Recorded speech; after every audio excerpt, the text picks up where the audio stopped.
switch up the vibe. What's up, YouTube? So today we are going to be installing Peri from the Sleek and Lay collection of Outre. This is a T part, but the part is it's actually separated wider than a usual T part to give you the illusion of a flatter part, because usually the parts have the tracks laid next to them and they end up looking bulky. So that's the good thing about this wig, it gives you a flatter part. Right here I'm just customizing it a little bit. I'm plucking the part to make it look more natural. You really don't have to, but that's what I like to do.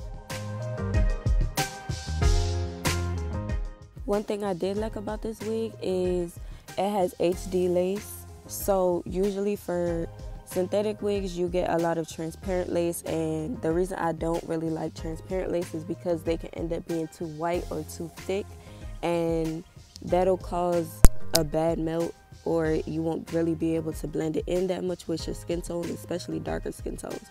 So for this one, it was easy for me to blend it. I used my makeup and I didn't really have to use too much, and it was able to blend in with my skin tone really well and give me a great melt.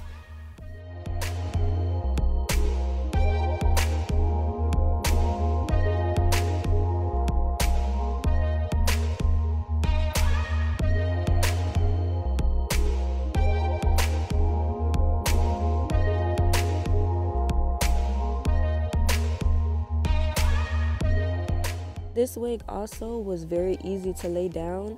I did a glueless install just to do something quick. That's what I really do for like a lot of my T-part installs. I'll do glueless because, you know, it's not a frontal, so you don't really need to glue down the whole thing.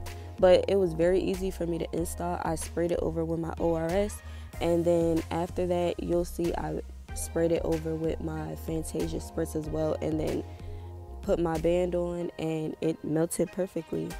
So if you guys like this unit, I will put the link in the description below to purchase it. If you like this video, give it a thumbs up and don't forget to subscribe. So enjoy the rest of the install, y'all.